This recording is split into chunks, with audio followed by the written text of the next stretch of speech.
What's that, Skip? Shauno's talking about Supercoach again. Let's go.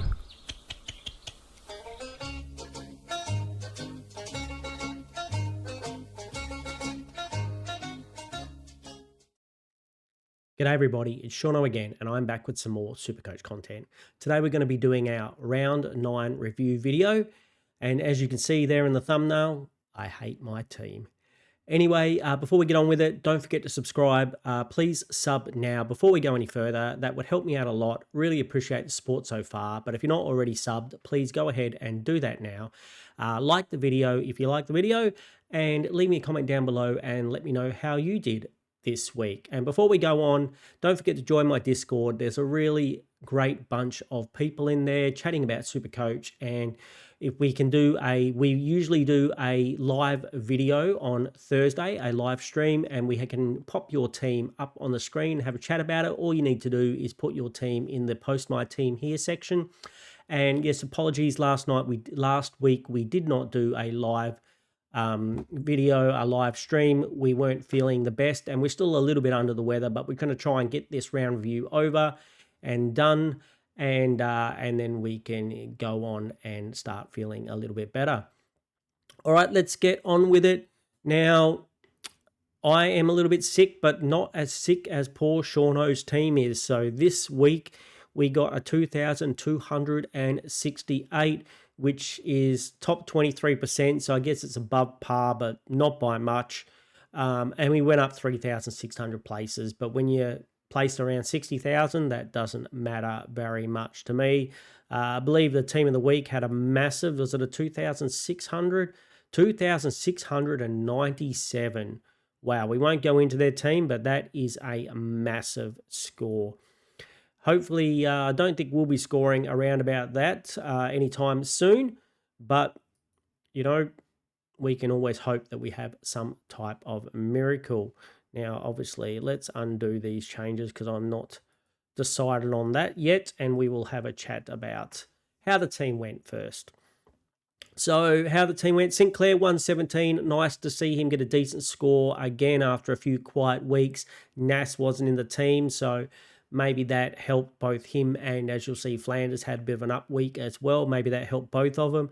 Jordan Clark, what a disaster pick this has been. I got him a couple of weeks ago, and every single week since I've got him, he's got me a 70. I thought he might be a bit up and down, but I didn't think he would be consistently 70s. So really bad pick by me. Trade in, went for tried to get someone on the cheap, and it didn't work out. Houston and Dacos are both down this week. Dacos looked like he was going to have a good game, but then kind of fizzled out in the second half. And Houston was probably lucky to get to that 86 after a quiet first half himself. So both of those guys, after decent weeks last week, probably both failed picks as well. The back line is looking pretty average, especially when considering I did the video about how Lockie Whitfield preseason and how I thought he was the best pick and how I should get him and all this business, and then I didn't end up getting him, and now he is quite clearly the number one defender that I don't have. Lindsay, 81, I love this kid as an Eagles supporter. He's probably the best kick in the team, almost.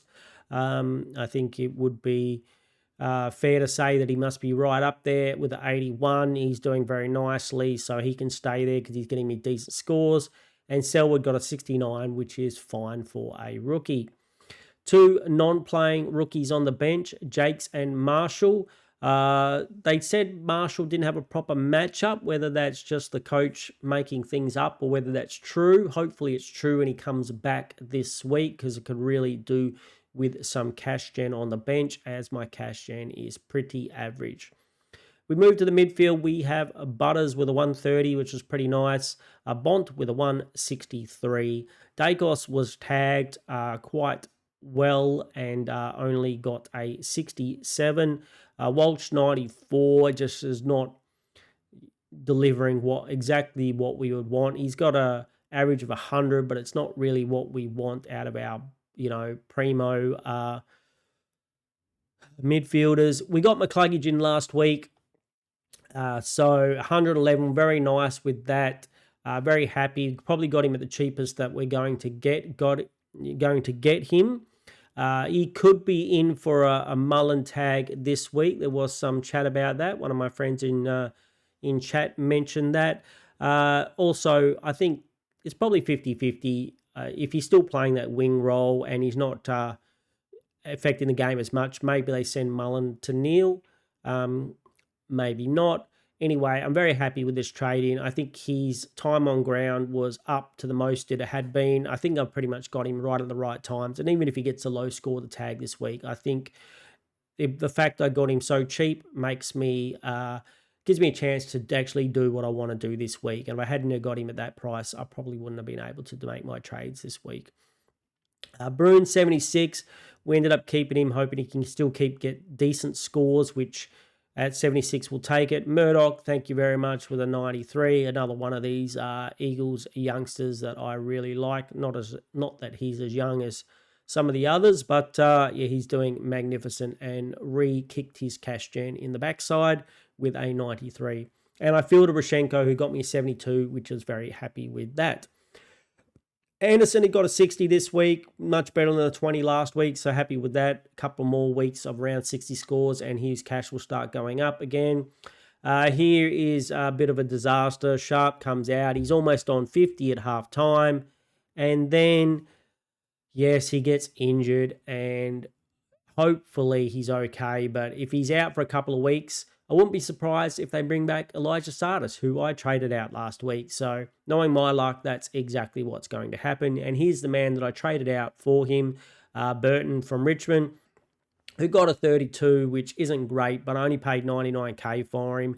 And originally, we'll get to more of my trades when we get to it, but originally I was going to go Cumming, which scored, I think, less than 32, 31, or he might have scored 32 as well, for a lot more expensive. So we'll have a bit more of a chat about that when we get to the trades section. Luke Jackson was my vice captain at 141. He scored, which we took that captain score, which was very nice. He's in that position now where I think he has to be. You have to think about, no matter who his opposition is, you got to think about him being a vice captain or a captain each week. He was up against the Hawthorn duo rucks, and they usually are quite restrictive, and they couldn't hold the big dog down. Gawn 134, very happy with this considering, he was playing, only half time in the ruck. The fact that he can still keep scoring 100 pluses while not being a full-time ruck is good. I mean, it's not ideal. It's not what we want, but it's a lot better than him starting smacking out 70s like a lot of other rucks have when they do the dual ruck thing. So, yeah, we're happy with that. I mean, obviously against the Eagles, it would have been close to 200, you assume, if it's a full-time ruck, but we'll take the 134. Duff Tyler, 46. Well, he's just doing Duff Tyler things. He's not making any money. He's not really going down. He's just sitting right there. So he's basically a bit of coverage in case I ever need him, but hopefully I'll never need his score because he usually struggles to get more than a 50. She's a 126. We kind of forget about how well he is doing this season. We just go over it every week. He gets a decent score and we move on. So well done, Harry Sheasel.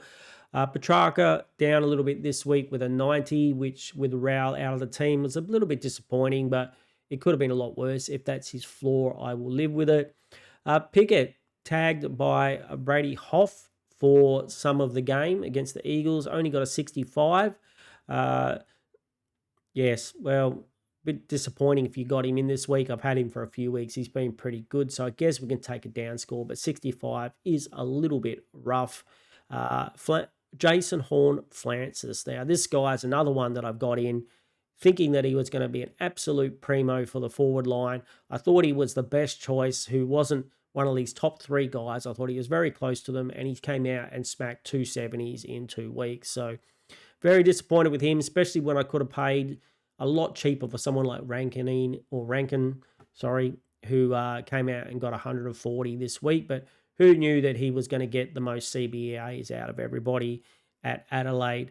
And if that persists, I don't know if it does, but if it does, he might have to be a must-have for our forward lines. Flanders, yes, without Nas in the team, seemed to be a lot better through the midfield and got a 120. Whether that goes back to usual Flanders scores next week, hopefully not. Hopefully can keep up this little bit of a roll. We had Robertson as our captain loophole and Philippou for the 58, 80, 80, and then a 58 back to usual poo scores for Philippou. So hopefully he can, score a little bit more next week. And we have Farrow who got a 48. We were going to trade him out, then we didn't. And I mean, we thought it would be nice to have the DPP and a player that could get us a decent score on field. He just doesn't, especially with Redmond back now. I think he's just not getting the time on ground and that the ability to get the ball like he did in those first few weeks. So that was the team. The trades last week. We put out a last minute trade, what we're going to do in Discord, and then we did a last minute trade where we changed our mind. We were considering getting Sam Cumming and Burton and going 2 down and not going any up.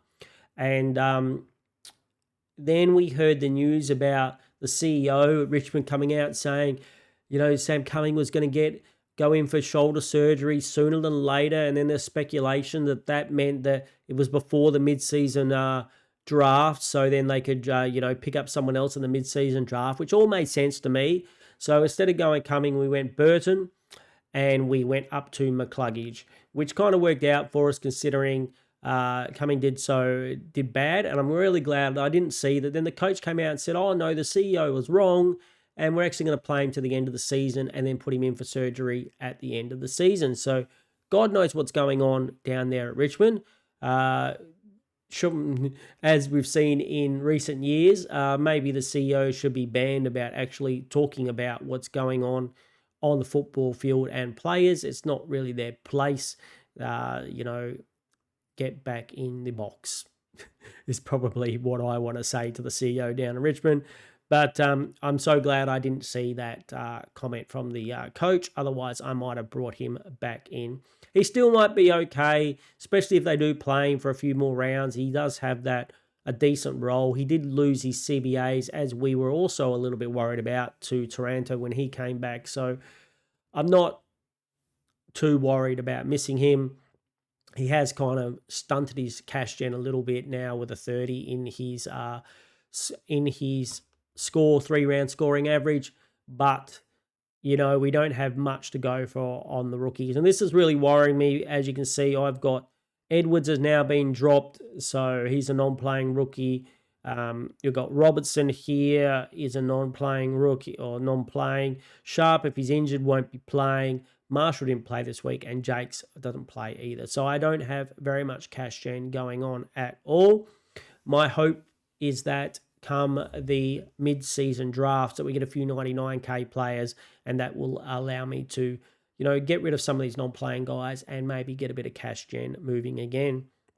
Now, as for trades this week, I'm going to suggest something to a lot of coaches out there, which probably not a lot of other content creators are going to. This is a great week not to trade. Now, if you've got money in the bank and you can go a 1-up from like a Farrow to someone like you're going to see me do in a second, great, do that. Trade away. But if you are looking to get a downgrade this week, I don't see many rookies that I like. The only rookie which is really, seems to be on the radar, if we look at cash cows, and don't forget, watch my trades and captains video on Wednesday, and we'll go through this a lot more. But Darren Joyce would be the only one I'm considering, but I'm very scared about his job security. Brisbane have people coming back into that position. The guy he brought, I think it's Ty Gallup, that he came in for when he was concussed, is probably going to be back this week. So he might not even stay in the team this week. And if he does he hold his position for those 3 or 4 weeks that we want for him to not only make us some money, but potentially, potentially hold through the buys. So we need a little bit of coverage through the buys, and that would be really, really nice. Sorry about that. Liam Henry, I don't love it. He's a small forward. He's at that higher price. We just saw what happened with Cumming. We saw what happened with Sardis. If he comes out, he's got one, I think he had an 80 as his first score. Is that correct? Yeah, 80, 56. So he's got one more score here. If he comes out and drops a 30, he's going to destroy his cash gen, and then that 80 is going to drop out of his system. Like a 50 is probably the score that you're probably going to be looking at. And I think at a 160k player, it's not something that I'm interested in. So, and then there just doesn't seem to be anyone that I'm interested in. And not only with Liam Henry, they also have people coming back into that position. They've got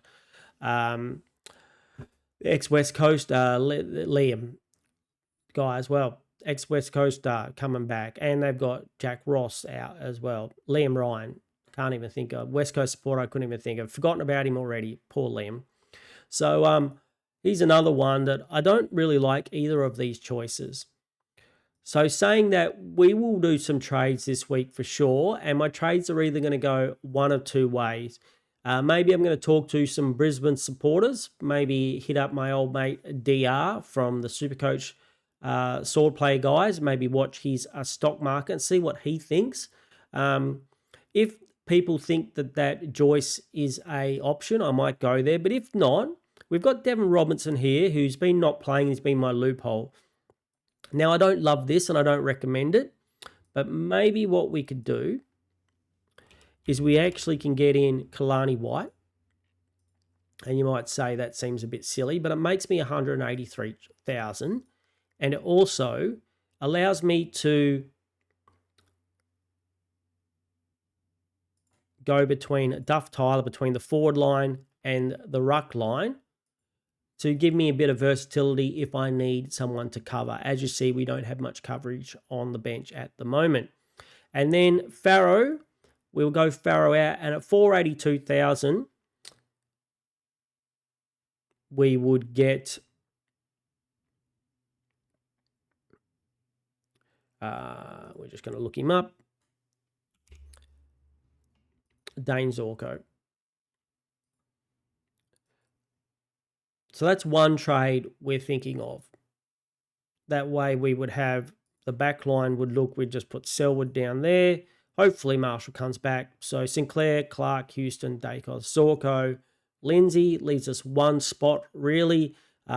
We might upgrade these fake primos later on in the season if we have trades left, but at the moment we're getting the rookies off the field. We know Zorko, if we take out his injury-affected match, he's been pretty good. 131, 102, 96, 111. Take out that 36, which is injury-affected. 108, comes back with an 86 this week. So maybe he's just warming himself back into it. And maybe we could expect some decent scores in the next few weeks. So at that price, I kind of like it. I mean, the only other thing we could consider Rankin if we heard news that Rankin was going to stay in that role, Mr. Jordan Dawson was going to stay in the back line, and Rankin was going to get the most CBAs out of anyone in Adelaide like he did this week. Maybe we could consider going there as well, as Zorko's probably not going to get away from us at 83. Let's see how much Rankin is. I never know whether it's Rankin Iron or Rankin In. We say it differently every time I say it, just to cover our bases, I guess. So he's got a break even of 42. Now, if we were going to get him, we probably should have got him last week. But he's still 463, so he's not that expensive. He's only a few thousand more than Zorko. And as you can see, as a full-time, he's been building. He's got a 96, an 89, and a 149. Now, those 96 and 89, that wasn't playing with all the CBAs. He just showed how good he could be if they play him through the middle. So I'll have a think about that. Who would I prefer? Again, just like the back line, the forward line is a bit of a mess. So having a extra, player down here, then Philippou would probably be in the flex and Rank would be here. Now we do have one other option. So if we undo these trades, instead of going let's just get rid of them. We could go Jake's out if we like Joyce. If we think Joyce can at least play for at least 3 or 4 weeks, We can have him out, and then we could do the same thing. We could bring in Zorko. We could bring in Zorko here if we wanted to, or we could bring in Rank. We could do this as well. We still have money left, so we would get a player that might actually go up some money, which would be good. Plus, he could provide us a little bit of coverage. I'm just worried about him being dropped pretty much next week. Playing 1 week, drop the next week. You burnt a trade. You've made hardly any money. But is that a better option than getting my loophole Kalani White down here for Robertson? I'm not too sure. I'm undecided. So we'll have to see what happens there. But there is one more option. Say I don't get Zorko. Say I do the Kalani White thing as well. So we trade out Robertson. We get Kalani White. And then we just go for the best. We go for the best. And we get Lockie Whitfield, the man we should have had from the beginning. He's 580k. We're burning all our money, but we then in the back line, our back line would look like that. So I know I said don't trade this week. I'm not saying that to everyone. I just say for a lot of people that might be an option. And I know a lot of content creators out there are going to tell you should be going one up, one down every single week. For most of us, the reality is that's not going to be possible, because not only do you need a rookie on the field that's got a lot of money on their head, but you also need a rookie on the bench that's got a lot on their head. One, you can go down and then put it make 200k. So I got no rookies here on the bench that are worth about 300k. If I had a rookie worth 300k on the bench, I could go down to whoever, say with the Joyce one. Say if I had a 300k, guy here in defense, I could go down to Joyce and I could go up for, we had Farrow down here or Selwood or something. We could go up from Selwood to a 550k player. Now that, like we said, depends on having you got to have a good rookie on the field and a good rookie on the bench. And we don't have any good rookies on the bench. And a lot of you might be in the same situation. And a lot of you might be burning through trades, just like me. If I did the 3 trade option, I would only have 17. I don't think I'm going to be doing the 3 trade option. I think we're just going to get Zorko, and we're going to keep our trades for later on the season, because trades are very valuable. And then next week, being that it's a week before the mid-season buys, and it will be the week that round 11 is when the mid-season draft players will come in. And just because they've come into teams doesn't mean they'll be playing straight away, these 99k players. But at least we'll have a look and see what's out there. So whatever trades I do this week, I can see myself doing no trades, or unless there's a rookie to downgrade, we'll get one of these players that's not playing for me off the field. Someone, if Edwards isn't coming back, or if I've still got, potentially I'll still have Jakes on the field to get him going, or potentially I could still have the Robertson on the bench to get him gone. So if a rookie comes up next week, I could potentially do a trade, but otherwise I'm thinking this could be a good round just to hold the trades. And during the buys, that's when you're going to do, you're going to burn a lot of trades during the buys. So if you can hold a few for that time, you're fine. And if you're at a score like I am, if you're at an overall ranking of 60,000, what does it really matter? I mean, that one extra player in your team isn't going to make me jump thousands and thousands of spots. It's probably going to be better to hold my trades, and then at the end of the season, when everybody else has run out of trades, or they've got none, or they don't have the right players, then I might be able to catch a few spots. Even though I really don't think my team's going to go up very much. I'm looking at some of the teams that's scoring huge, or I saw a team on another content creator who's in the top 1,000. His team doesn't look that much better than mine. So how am I supposed to catch him when his team looks very similar to mine? On the big weeks when I have a big week, he's going to have a big week. On the weeks when I have a bad week, I'm going to have a bad week. So I kind of think I'm stuck at this kind of ranking. And as we've talked about before, I'm kind of concentrating on my leagues, and I've lost my league the last 3 weeks in a row. So that's been a little bit disappointing as well. We have a look. This is the league with all my good friends. I was beaten by my good friend Dave this week. So we've dropped down to 7th. We went from 4th to 7th in the last few weeks. And if we were to lose again this week, we could drop out of the top 8 altogether. So this week's matchup, is it a hard matchup that we have this week? Round 10, we can't see it. Yeah, we need to go to game day to see what the matchup is like this week. We knocked out of the Supercoach Cup this week as well. We were up against a player, got like 2,400. So up against this guy, I think, well, it's saying that we're pretty close. So predictions aren't great so far.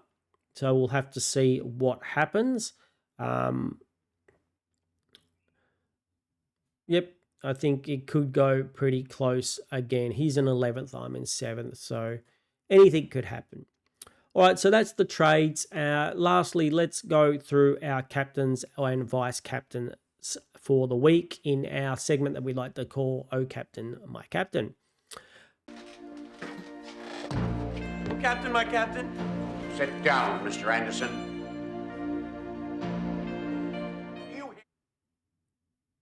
All right, let's go. I think we are just going to go. Let's go the wounded Bont into Jackson. I think Jackson deserves, he deserves to be in there. He's just putting up big scores every week. And Bont, injured or not, I think we know how dangerous and injured Bont is. So, we might as well have a go and see what happens. He's playing Carlton, so can't see him, not having a decent game. And Jackson is up against Essendon. So whether they play Bryant or Wright or whoever they play in the ruck, I think he is still going to dominate. So I believe, depending on what happens, I should be able to work with Tyson Edwards here. A loophole, as long as he is not named. So that are my choices for my captains this week at the moment. Don't forget, watch that video on Wednesday, Trades and Captains, where we'll go through the captain options for the rest of the community in a lot more detail. All right, I think that is going to... Oh, no, we forgot to do the MVP, as we usually forget every single week. So the MVP of my team, we're going to do it like we normally release, go like this. There we go. The MVP this week, Mr. Marcus Bontempelli. He's second 3 voter. Injured, wounded Bont, comes out, gets 161. I think that deserves the 3 points. So in the Dennis Committee medal this week, Bont gets 3 votes. We gave 2 votes to Luke Jackson, and we gave 1 vote to Gawn, just because playing the double ruck, he is still managing to come out and get a 130, even though he's playing a dual ruck. So I thought he deserved a 1 point there. Bont is running away with the Dennis Committee medal at the moment on 10 votes, in the lead by a long way. The closest player to him is Luke Jackson on 5. I wonder if the real Brownlow medal is similar. It probably should be. Anyway, crew, so back to the team, and I'll go, so just go so you can laugh at me. I'll put it back up here on the screen for the end of the video. Once again, thank you so much. Don't forget to subscribe. Please do that now if you haven't already. Leave me a comment down below letting me know how you did last week, what your trade options are, what your captain options are, and anything else you'd like to ask or tell me about. I'll make sure I always comment back. And don't forget to join the Discord. I'm sure I'll be well enough to do a live stream this week. So keep an eye out for the next 2 videos, the captains and trades on Wednesdays and the live stream on Thursdays. And hopefully I will see you all hopefully I'll see you all then. Have a great day, and I'll talk to you then. Take it away, Skip.